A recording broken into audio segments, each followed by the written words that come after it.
Paz do Senhor. Que bom que outra vez estamos juntos para mais uma lição da nossa revista de Escola Bíblica Dominical. Esse trimestre nós estamos estudando a carta que Paulo escreveu à igreja em Éfeso. Então, carta de Paulo aos Efésios, e nós estamos buscando neste trimestre, apesar de todas as dificuldades em que temos nos encontrado, nós estamos a cada domingo podendo compreender, estar buscando a palavra do Senhor nosso Deus. E é uma alegria poder estar com você uma vez mais nesta manhã, neste domingo, hoje um clima um tanto mais ameno, mas nós podemos juntos estar pensando nas coisas de Deus, na palavra do Senhor, participando com alegria nesta manhã tão especial. Eu fico feliz, pois alguns irmãos já têm se manifestado, participando conosco, nosso diácono, irmão Josué, coordenador do grupo de casais ao lado do irmão Jefferson, o pastor Daniel Ercílio, nosso vice-presidente, o pastor Kleber Ramos, algumas irmãs aí participando conosco, irmã Carolina,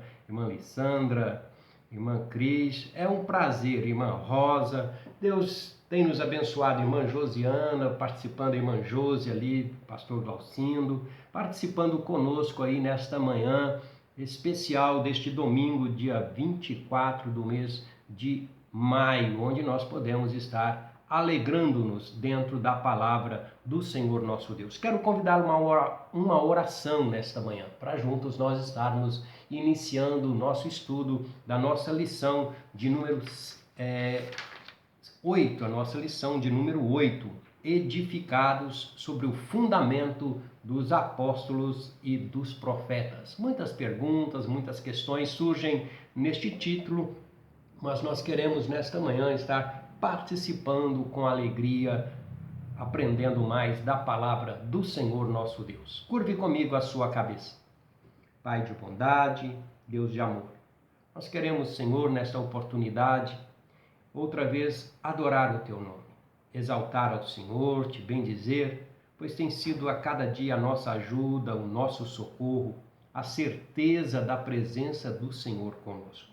Continue derramando sobre nós a Tua bênção, fazendo-nos, ó Pai, entendedores da Tua verdade, e que a Tua palavra possa trabalhar em nossas vidas, e nós sejamos, ó Pai, praticantes, não apenas ouvintes, mas mudados pela Tua palavra.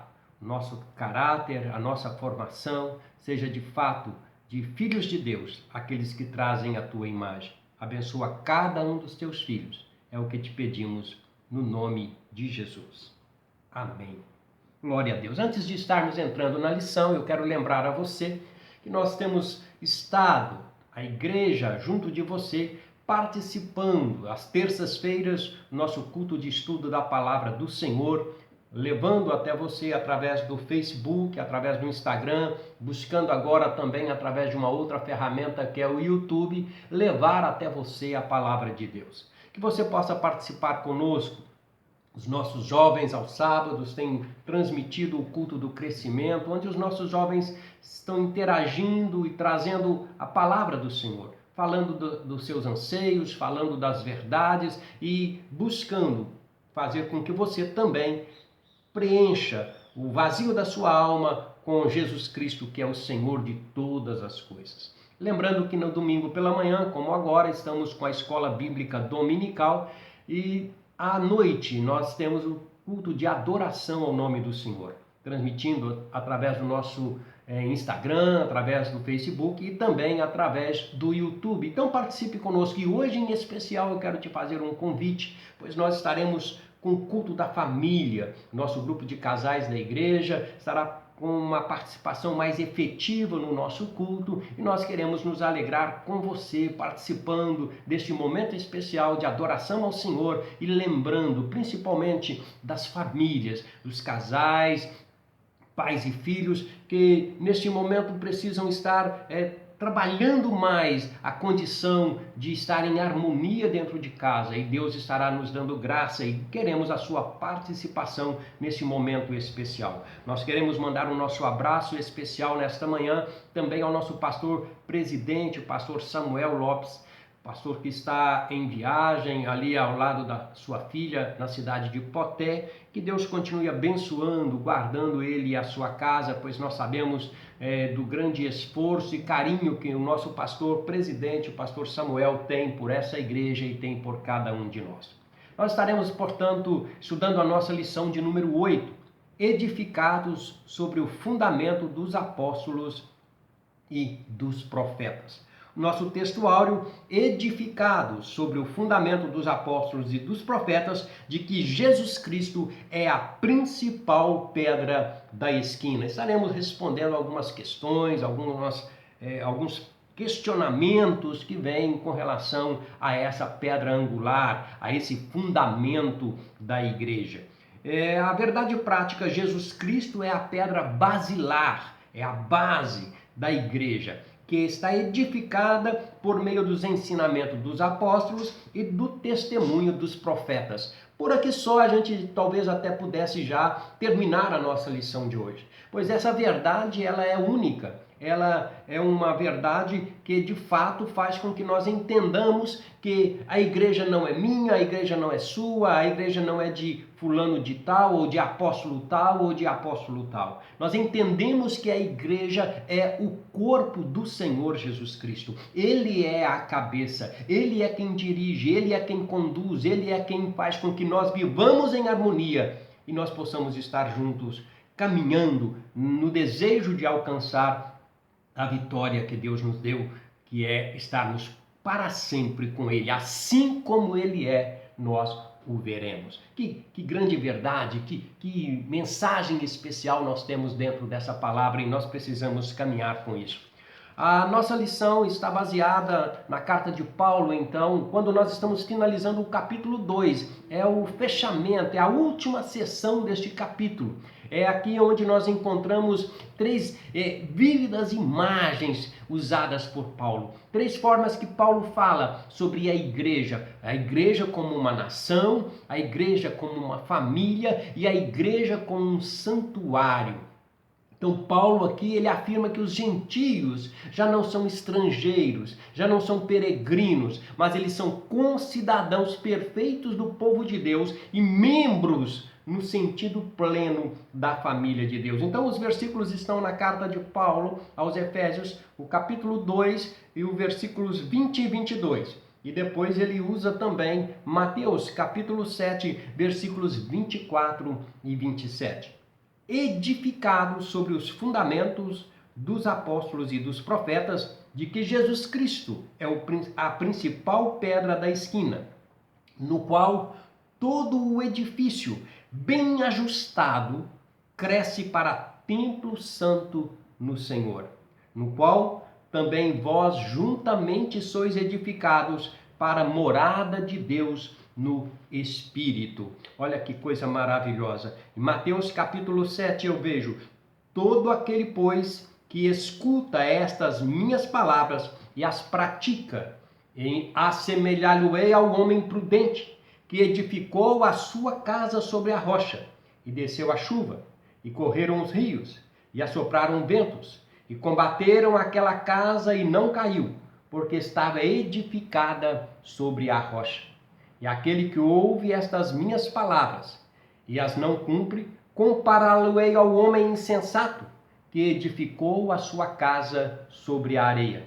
Desceu a chuva, correu os rios, assopraram os ventos, combateram aquela casa e caiu, e foi grande a sua queda. É nisso que nós estaremos estudando, baseando o nosso estudo, a nossa lição deste domingo especial, e eu quero a sua companhia. Quando Paulo então está aqui nestes versículos finais do capítulo 2, ele usa duas expressões. Ele fala, vós que eram peregrinos, vocês que eram forasteiros. Não é? Ele está dizendo daqueles que não faziam parte da igreja, daqueles que não faziam parte do povo judeu, na verdade, daqueles que sentiam-se escravizados ou se sentiam fora do ambiente, como estrangeiros, como aquele que não tinha comunhão, que não tinha participação, que era marginalizado.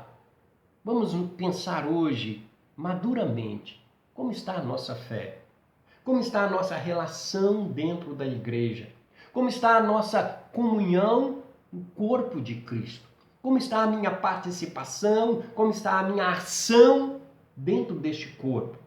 Como membro deste corpo? É importante, porque Paulo vem dizer assim, olha, vocês agora são verdadeiros cidadãos da sociedade de Deus. Vocês agora não precisam ficar entendendo que são forasteiros, que são estrangeiros, que vivem aí como dentro de uma sociedade sem participar dela. Não, vocês agora são membros plenos da família de Deus. Você é membro ativo, membro especial, membro em que Deus de fato caminha com você, está em você. E nós estaremos nesse momento caminhando dentro daquilo que o nosso pastor Douglas Batista coloca como pontos, como tópicos, para nós estarmos estudando esses versículos da carta de Paulo aos Efésios, fechando aqui o capítulo de número 2. E ele começa no ponto 1 dizendo um edifício espiritual. E fala sobre o santuário judeu. O templo em Jerusalém, ele era de fato o símbolo do exclusivismo de Israel como povo de Deus. Então você pensar no tabernáculo, você pensar no templo de Salomão, você pensar no templo de Zorobabel, você pensar no templo de Herodes, que foram construídos para que o povo pudesse se reunir ali para adorar a Deus. E às vezes o pensamento errado, o pensamento errôneo de que Deus fazia morada ali naquele tempo.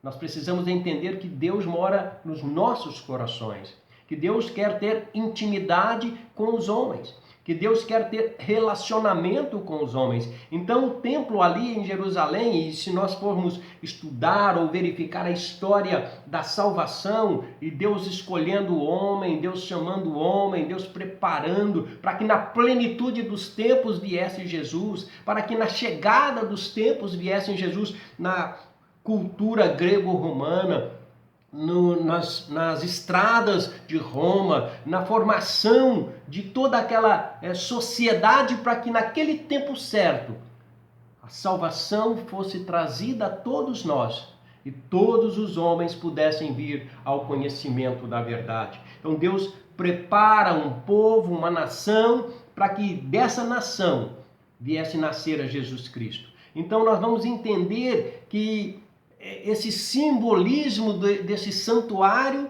era exclusivo de Israel, mas que na verdade Deus mora e quer fazer morada no coração de cada um de nós. Ele está à porta, batendo, ele quer fazer parte com você, ele quer caminhar com você. Eu chego a dizer que Deus quer passar a mão sobre os seus ombros e caminhar assim como um amigo, como um companheiro, como aquele que tem cuidado de você, como aquele que zela por você. Então é preciso que nosso coração esteja preparado e a nossa mente aberta para aceitar a verdade de que Deus faz morada em nós. Os gentios, eles não estavam autorizados a entrar no templo. Apenas na parte externa, delimitada ali no pátio, inclusive chamado Pátio dos Gentios. Existia uma barreira de 1,5 metro, mais ou menos, que era um muro que Paulo chega a dizer aqui na sua carta que era um muro de inimizade. Nós estudamos na lição passada que foi derrubado e que Deus os povos fez que é a humanidade que recebe a sua palavra, a humanidade que recebe a sua verdade.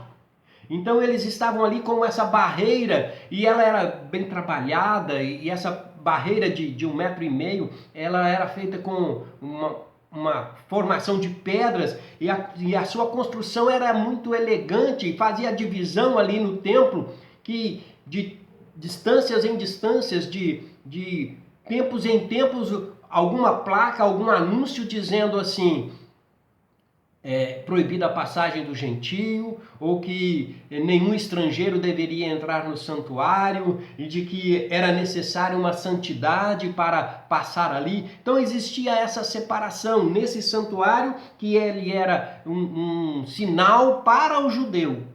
Mas entenda, nenhum templo construído por mãos de homens ocupa, ou pode ser ocupado, ou pode ser tomado para Deus. Porque o nosso Deus é maior do que todos esses templos. Dele é o céu, dele é a terra, dele somos, cada um de nós pertencemos a ele. O ponto 2, ele vai falar então agora do santuário cristão. Os que pertencem a Cristo são comparados a um edifício onde Deus habita em espírito. E é isso que Paulo está dizendo. Olha, existia o santuário judeu, ele era exclusivista, ele tinha separação, o muro, mas agora o santuário cristão são aqueles que são comparados àqueles que são um edifício onde Deus habita. Então, nós entendemos que Deus está edificando uma casa espiritual. Deus está edificando em nós, através do seu amor, através da sua misericórdia. Ele tem trabalhado em nós esse lugar de morada, né? Deus tem colocado em cada cristão, integrando com eles uma vida de Cristo. Assim a igreja cresce, não como um edifício de pedras mortas, mas um crescimento orgânico de pedras vivas. E é isso que Pedro traz na sua carta, né? Esse edifício que cresce como um corpo, esse edifício que cresce para se tornar um santuário dedicado ao Senhor. Nós, como pedras vivas, temos o Senhor em nós. Então Cristo tem uma identificação conosco. A união tão íntima com Cristo exige que Cristo exista em cada um de nós. Então nós precisamos entender esse cuidado de Deus, esse prazer de Deus em fazer morada em nós. Ele continua ainda no ponto 1 do edifício espiritual, falando sobre a pedra angular, né? Falar na pedra angular, talvez para nós hoje, com a nossa construção civil, com toda a nossa engenharia, a gente talvez não entenda muito o significado dessa pedra angular. Mas nas construções antigas, elas eram feitas com uma pedra principal. Ela era colocada como a função que hoje as colunas de um edifício, né? Você faz a fundação, faz o platô, faz toda aquela preparação para a construção. Então essa pedra angular, essa era a pedra principal. Ela era cuidadosamente selecionada, né? Ia ali na pedreira, talhava essa pedra no tamanho e formato corretos que estariam recebendo a construção, porque ela seria a pedra angular. A pedra que iria receber o maior peso da construção, ia sustentar todo o edifício. Esse tipo de pedra era usado também nos arcos, era usada como uma pedra central que mantinha toda a estrutura unida da forma correta, as paredes retas, toda a formação necessária para suportar os pesos e sem possibilidade de cair. Então, Pedro identifica essa pedra principal no Novo Testamento como o Senhor Jesus Cristo. Você pode conferir isso na sua Bíblia, em Atos capítulo 4, versículo 11. Você pode conferir aí em 1 Pedro capítulo 2, versículo 7. Pedro trazendo e dizendo que essa pedra fundamental, que essa pedra angular, que essa pedra principal é o Senhor Jesus Cristo. E o nosso comentarista, pastor Douglas, coloca aí no ponto 4, Cristo, a pedra principal. Você vê na sua revista a identificação de Cristo como a pedra angular remonta uma profecia lá no Salmo 118, no versículo 22. É a profecia messiânica trazendo o Senhor Jesus Cristo como a principal cabeça da esquina. Ele mesmo afirmou ser essa cabeça da esquina. Ele mesmo, nas suas parábolas, ele fala dessa pedra principal. Então, a pedra angular desse novo santuário, a pedra angular dessa igreja é o Senhor Jesus Cristo. O alicerce desse santuário é o próprio Cristo e não Pedro. Cristo é quem dá à igreja unidade e solidez. Cristo é quem dá à igreja a certeza de que as portas do inferno não prevalecerão contra esta igreja. É Cristo quem dá a esta igreja a certeza de que a vitória vem, que a vitória é nossa, que nós podemos estar caminhando cada vez mais na certeza de que Deus tem estado conosco. Em Atos, Pedro aponta essa pedra em Jesus Cristo, essa pedra que foi rejeitada, mas que na verdade era a pedra angular, a principal pedra da obra que Deus estava fazendo, a principal pedra em que Deus estava construindo ou edificando a sua igreja. Então, nós queremos lembrar com isso que quando a Bíblia diz ou fala do Senhor Jesus Cristo como pedra principal, como pedra angular, ela está trazendo a Jesus Cristo a primazia, a sua importância fundamental. Sem ele, nenhuma construção haveria, nenhuma obra de Deus seria realizada, nada do Senhor estaria acontecendo, porque ele de fato é a pedra principal, ele de fato é a pedra angular. Portanto, a pedra angular deste novo santuário é o próprio Cristo. No Sermão da Montanha aprendemos, e aí por isso os versículos de Mateus capítulo 7, o homem sábio que edifica a sua casa sobre a rocha. Jesus destaca essa pedra angular como pedra mais forte que sustenta também a construção. E nós vemos que essa pedra também é indestrutível. Não há nada que possa contra essa pedra, não há nada que possa contra essa verdade que é o Senhor Jesus Cristo, a pedra angular, a pedra principal. E nós precisamos estar compreendendo, aceitando, vivendo essa verdade nesse ponto que o nosso comentarista traz. Então, nesse tópico 1, nós fechamos dizendo: em Cristo, um novo conceito de santuário, é construído aqui. Os crentes são comparados, portanto, a um edifício espiritual, onde Cristo é a pedra principal. Ok? Então fechamos aí o nosso tópico 1, entendendo essa verdade da palavra do Senhor Jesus Cristo. E agora nós vamos para o ponto 2 do nosso comentarista, dentro da nossa lição, falando sobre o fundamento, apóstolos e profetas.